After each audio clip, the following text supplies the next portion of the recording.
नमस्कार मित्रों, पाठ 6 मेरी बीमारी श्यामा ने ली तेने हवे आपणे आगळ समझिए। श्यामा के लिए मैं पारदर्शी दर्पण था। उसने पूछा, किसी बात से चिंतित हो? चिंता ही खाती रहेगी तो दवा क्या लाभ पहुँचाएगी? तो જ્યારે તેમના પત્ની જે હતા તેઓ લેખકની બધી જ વાતો સમજી જતા ત્યારે તેમણે તેમને કહ્યું કે શું તમે કોઈ વાતે તમે ચિંતામાં છો? જો તમે चिंता ज करता રહેશો तो तमने दवानी कोई असर थशे नहीं। मैंने कहा, ट्रैक्ट सोसाइटी के मुझ पर 400 रुपये कर्ज है, करीब 100 अन्य मित्रों के।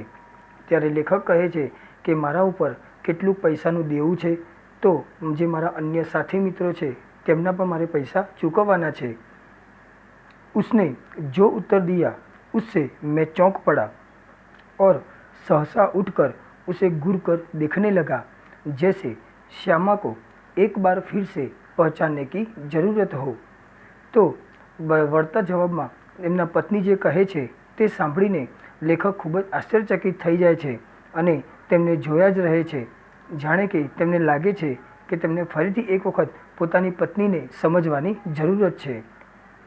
उसने कहा था, कर्ज तो मैं तुम्हारे मरने के बाद भी उतार दूंगी, तुम इसकी चिंता छोड़ो। तेमना पत्नीए लेखकने आवो जवाब आप्यो हतो कि तमे जे पैसाने देवानी चिंता करो छो ते तो तमारा मर्या पछी पण हूँ उतारी ज दईश, तेने चूकवी दईश, तमे तेनी चिंता करशो नहीं। मैं सोचने लगा, श्यामा ने वज्र ही अपनी छाती पर रखकर यह वाक्य कहा होगा। तो मित्रों, अहीं आपणे समजवानुं छे कि ज्यारे पोतानी पत्नी पोताना पतिने तेमना मरवानी वात करीने पण तेमने चिंता विमुक्त राखी शकती होय तो ते खूब ज हिम्मतवान व्यक्ति कही शकाय। मुझे चिंता मुक्त रखने को वह क्या नहीं कर सकती थी। मरने के लिए जो मैंने अपने आप को छोड़ दिया था वह मुझे एकदम गलत लगा। तो लेखक ने हवे एक नवो उत्साह जागे छे अने तेओ कहे छे कि जे मैं पोतानी जातने मरवा माटे छोड़ी दीधी हती ते निर्णय मने हवे खोटो लागे छे। मुझे अपने लिए नहीं तो श्यामा के लिए जीने का संघर्ष करना चाहिए। त्यारे लेखक कहे छे कि जो हूँ मारा पोताना माटे न जीवी शकूँ तो पण मारे मारा पत्नी माटे जीववा माटेनो संघर्ष करवो ज पड़शे।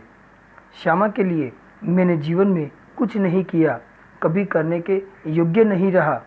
अब यदि मैं उसे ऐसी स्थिति में छोड़ जाऊँ कि वह मेरे मरने पर मेरा कर्ज उतारने की चिंता करे तो मुझसा जघन्य अपराधी कौन होगा? तो लेखक कहे छे कि तेमनी आर्थिक स्थिति सारी न होवाथी तेओ पोतानी पत्नीने कोई वधारे खुशी आपी शक्या न हता अने जो आवी परिस्थितिमां जो तेओ तेमना मर्या बाद पण जो देवुं पैसा चूकववानुं देवुं आपीने जाय तो तेमनाथी मोटो कोई अपराधी न होई शके। नहीं, मैं श्यामा के लिए चिंता ही नहीं छोड़ जाऊंगा, जीने का रास्ता खोजूंगा, जी कर अपनी चिंताएं समाप्त करूंगा। त्यारे लेखक मनोमन निश्चय करे छे कि हूँ मारी पत्नी माटे कोई पण चिंताओं छोड़ीने नहीं जाऊँ, हूँ जीववा माटेनो रस्तो शोधीश अने मारी चिंताओने हूँ जाते ज समाप्त करीश। एक रात जैसे मेरे कानों में किसी ने कहा, एक रास्ता अब भी है। त्यारे एक रात्रे लेखक ज्यारे सूता हता त्यारे तेमने अचानक तेमने कंईक याद आव्युं अने तेमने लाग्युं कि हजू पण एक रस्तो उपाय बाकी छे। 15 दिन के ही इलाज में अपना बटुआ खाली हो गया था। मैं कदापि नहीं चाहता था कि पिताजी घर को हाथ लगाए। तो 15 दिवसनी तेमणे जे दवाओ लाव्या हता त्यारबाद तेमना पैसा खूटी पड्या अने तेओ ते क्यारे पण एवुं इच्छता न हता कि तेमना पिताजी तेओ घरमां काम करे। अपनी वृद्धावस्था में शांति से बैठने को, चाहे उनको भूखे नंगे ही बैठना पड़े, उन्होंने एक शरण स्थल बनाया था। मैं उससे उन्हें वंचित करने का कारण नहीं बनना चाहता था। त्यारे लेखक तेमना माता पितानी बात करे छे कि तेमणे वृद्धावस्थामां शांतिथी रहेवा माटे जे तेमणे घर बनाव्युं हतुं अने आवी स्थितिमां जो तेमना कारणे घर वेचवुं पड़े तेवुं तेओ क्यारे इच्छता न हता। पर यह भी नियति का एक व्यंग है कि मेरे पिता माता दोनों में से किसी को अपनी छत के नीचे अपने अंतिम श्वासे छोड़ने का योग नहीं बना था। ત્યારે લેખક કહે છે કે સમયને અનુસાર તેમના માતા અને પિતા બંનેમાંથી એકને પણ કોઈ એકનું પણ મૃત્યુ તેમના ઘરમાં થયું ન હતું। ના જાને રામ કहाँ લાગે માટી, પર ઉસ સમય મેં कैसे जानता, પરંતુ તે સમયે લેખકને આટલી સમજ ન હતી, ત્યારે તેઓ સમજી શક્યા ન હતા। और एक दिन मुझे वह रास्ता दिखाई दिया, અને એક દિવસ તેમને જે કોઈ ઉપાય તેમને મળી આવ્યો, जिस पर अपने बल पर चढ़कर मैं अपनी चिंताएं समाप्त कर सकता था। किसी के लिए, विशेषकर श्यामा के लिए मैं कोई चिंताएं नहीं छोड़ूंगा। इस संकल्प ने मुझे दृष्टि भी दी, बल भी दिया। ત્યારે લેખક કહે છે કે હું મારી પત્ની શ્યામા માટે કોઈ પણ ચિંતાઓ બાકી મૂકીને જઈશ નહીં, અને આ નિશ્ચયથી તેમને નવો રસ્તો પણ મળ્યો અને તેમને તાકાત પણ મળી। ત્યારબાદ मैंने डॉक्टर बीके मुखर्जी के पास जाकर कहा, डॉक्टर साहब आपका इलाज बहुत महंगा है, मेरे पास आपके इलाज के लिए पैसे नहीं। ત્યારે લેખક તે ડૉક્ટર મુખર્જી પાસે જઈને કહે છે કે સાહેબ, તમારો જે ઉપચાર છે એ ઘણો મોંઘો છે, મારી પાસે આ ઉપચાર માટેના પૈસા નથી। इसके पूर्व कि मैं कुछ और कहूँ या पूछूं, उन्होंने अपने बदनाम मुंहपट स्वभाव से कहा, पैसे नहीं है तो जाओ मरो। ત્યારે જે ડૉક્ટર છે તેઓ તેમને ખૂબ જ ઉદ્ધતાઈભર્યો જવાબ આપતા કહે છે કે જો તમારી પાસે ઈલાજના પૈસા ન હોય તો જાઓ મરી જાઓ। મુझे जीवन में चुनौती से ही बल मिलता है। તો જ્યારે આવા ચેતવણીભર્યા શબ્દો એ લેખક સાંભળે છે તેનાથી તેમને બળ મળે છે કે જેઓ જીવવા માટે સંઘર્ષ કરી શકે। वे यदि मुझे 100 बरस जीने का आशीर्वाद भी देते तो शायद जीने के लिए संघर्ष करने का मुझ में इतना बल न आता जितना मैंने उनके जाओ मरो शब्दों से संचय किया। तो जो લેખકે જે ડૉક્ટરે તેમને તેવું કહ્યું હતું તેનાથી તેમને જીવવા માટે સંઘર્ષ કરવાની શક્તિ મળી। लड़कपन में मेरे पड़ोसी बाबू मुक्ता प्रसाद ने लुई कुने के पानी के इलाज से मुझे परिचित कराया था। मेरी ऐसी बीमारी के लिए ठंडे पानी के टब में बैठकर सीज बाट लेने का विधान था। तो જ્યારે લેખક નાના હતા તેમના બાળપણની અંદર તેમના પાડોશી એક ભાઈ મુક્તા પ્રસાદ અને તેમને એક જે ઠંડા પાણીની અંદર सीज बाट लेवानी एक देसी उपचार पद्धति तेमने बतावी हती। एलोपैथी में क्षय के रोगी को दूध, घी, मक्खन, अंडा अधिक से अधिक दिया जाता था, જ્યારે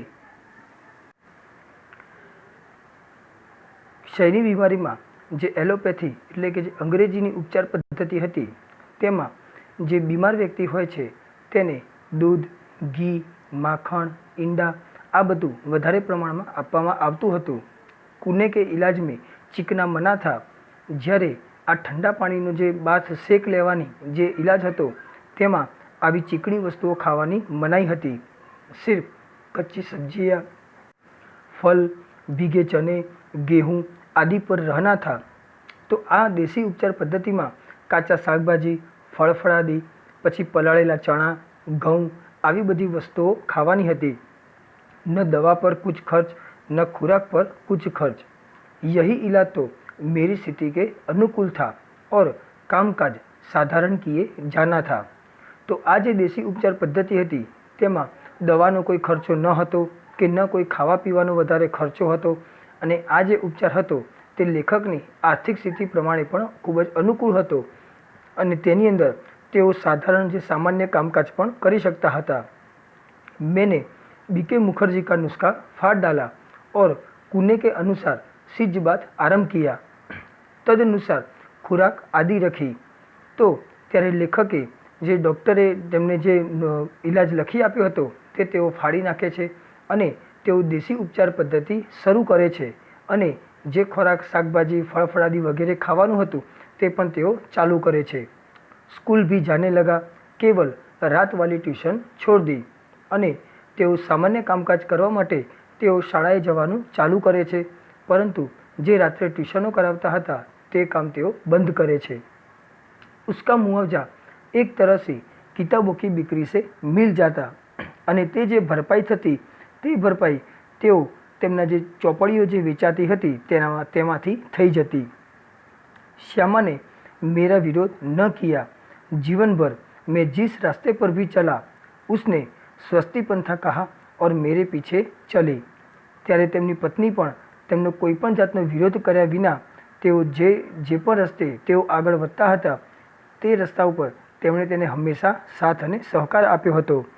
मेरी स्नान चिकित्सा के संबंध में भी वह प्रतिदिन अपनी सेवा सहयोग देती रही। सबसे अधिक अपने इच्छा बल से उसने मुझे अपने रास्ते पर न ठहरने दिया न पीछे फिरने दिया। ત્યારે લેખકની તમામ જે ક્રિયાઓ હતી, જે સ્નાન કરવું, તેમનું ધ્યાન રાખવું, સંભાળ લેવી, તે તમામ ક્રિયાઓમાં તેમના પત્ની દરરોજ તેમની સેવા કરતા, તેમને સહયોગ આપતા અને પોતાની ઈચ્છા શક્તિ અને બળથી તેઓ તેમને ક્યારેય પણ તેમને કામમાં અટકાવ્યા ન હતા।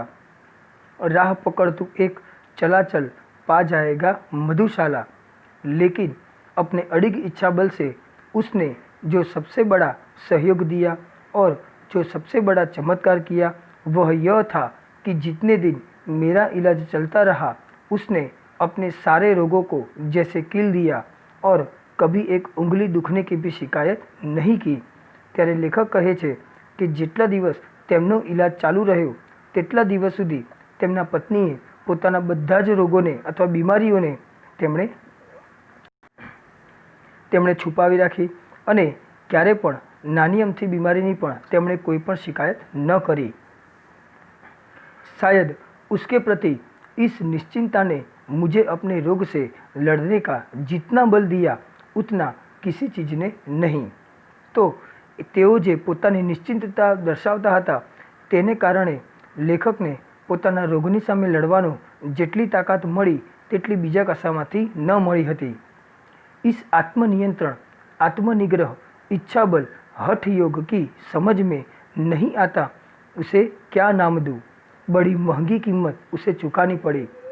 तो जे लेखक मित्रों અહીં જે નામ જે શીર્ષક આપેલું છે મેરી બીમારી શ્યામાને લી તે હવે આપણે અહીં સમજવાનું છે। તો તેમના પત્નીએ જે આત્મનિયંત્રણ આત્મનિગ્રહ કર્યો અને પોતાની ઈચ્છા શક્તિથી જે તેમણે તેમની સેવા કરી તો તેમને ખૂબ જ મોટી કિંમત ચૂકવવી પડે છે। अपने क्षय ज्वर से पूर्णतया मुक्त हो जिस दिन मैंने सामान्य भोजन किया 15 अप्रैल 1936 को, ठीक उसी दिन वह चारपाई पर गिरी और फिर न उठी। તો લેખક કહે છે કે જ્યારે તેઓ પોતાની ક્ષયની બીમારીમાંથી તેઓ સંપૂર્ણ રીતે તેઓ સ્વસ્થ બન્યા અને જે દિવસે તેમણે સામાન્ય ભોજન લીધું 15 એપ્રિલ 1936માં, બરાબર એ જ દિવસે તેમના પત્ની બીમાર પડ્યા અને તેઓ પછી ક્યારે તેઓ સ્વસ્થ ન થઈ શક્યા। 216 दिन बराबर रोगशैया पर पड़े रहने के बाद 17 नवंबर 1936 को उसने अपना शरीर छोड़ दिया। ત્યારે તેમના પતિની સેવા કરતાં કરતાં તેમના પત્ની શ્યામા તેઓ 216 દિવસ તેઓ આ રોગમાં પીડાયા અને બરાબર 216 દિવસ બાદ 17 નવેમ્બર 1936ના દિવસે તેમણે દેહ ત્યાગ કર્યો, તેમનું મૃત્યુ થયું। श्यामा के और अपने विवाहित जीवन के अंतिम 18 महीनों में मुझे और उसे दोनों को मौत के साथ संघर्ष करना पड़ा। तो આજે તેમના જીવનના અંતિમ જે 18 મહિના હતા કે પહેલા 9 મહિના જે લેખક બીમારીમાં રહ્યા અને ત્યારબાદ લેખક સ્વસ્થ થયા બાદ તેમના પત્ની 9 મહિના બીમારીમાં રહ્યા, તો આ જે સમય હતો તે સમય દરમિયાન લેખક અને તેમના પત્ની બંનેને मौतनी सामे संघर्ष करवो पड़े હતો। मेरे संघर्ष में श्यामा ने अपनी इतनी आंतरिक मंगल कामना दी, इतना सहयोग दिया, इतनी अपनी सेवा दी, इतना अपने को दिया, इतना अपनी ओर से मुझे चिंता विमुक्त रखा कि मैं उस संघर्ष में विजयी हुआ। तो लेखक कहे છે કે જ્યારે પોતે બીમાર હતા ત્યારે તેમની પત્નીએ તેમને ખૂબ જ તેમના માટે ખૂબ જ પ્રાર્થના કરી, ખૂબ જ તેમનો સહયોગ આપ્યો, પોતાની સેવા આપી અને લેખકને ચિંતા વિમુક્ત રાખ્યા અને તેને કારણે લેખક આ જીવનને મૃત્યુની સામેના સંઘર્ષમાં તેઓ વિજયી થયા। पर उसके संघर्ष में बहुत मैंने अपनी शुभकामना दी, बहुत सहयोग दिया, बहुत सेवा दी, बहुत अपने को दिया, पर वह પરાજિત हो गई. પરંતુ જ્યારે તેમના પત્ની બીમાર પડ્યા ત્યારે પણ લેખકે તેમનો ખૂબ જ તેમને સહયોગ આપ્યો, તેમની ઘણી સેવા કરી, પરંતુ તેમના પત્ની મૃત્યુની સામેના સંઘર્ષમાં તેઓ વિજયી ન થઈ શક્યા. संभवतः एक मोर्चे की कमजोरी से वह मेरे विषय में मृत्यु की अंतिम सांसों तक चिंता विमुक्त नहीं हो सकी. ત્યારે લેખક કહે છે કે તેમના પત્ની જેઓ મૃત્યુ પામ્યા ત્યાં સુધી તેઓ ચિંતામાંથી વિમુક્ત થઈ શક્યા નહીં, અને આ ચિંતાને કારણે જ તેમને આ રોગ લાગુ પડ્યો અને તેમનું દુઃખદ અવસાન થયું. તો મિત્રો, આ પાઠ અહીં પૂર્ણ થાય છે. હવે આપણે જે લખવાનું છે તેની અંદર વાત કરી લઈએ. સૌપ્રથમ શબ્દાર્થ લખવાના છે, ત્યારબાદ સ્વાધ્યાયની અંદર જોઈશું પ્રશ્ન નંબર 1 એક વાક્યમાં જવાબ, પ્રશ્ન નંબર 2 સવિસ્તાર જવાબ, પ્રશ્ન નંબર 3 વાક્યોं का भावार्थ समझाइए, તેમાં 2 પ્રશ્નો છે લખવાના છે, પ્રશ્ન 4 શબ્દ સમૂહ કે लिए एक एक શબ્દ, અને પ્રશ્ન 5 વિરોધી શબ્દો. તો સ્વાધ્યાયની અંદર પ્રશ્ન નંબર 1 થી 5 તમામે તમામ હિન્દીની નોટબુકમાં સારા અક્ષરે લખવાના છે. ખૂબ ખૂબ આભાર.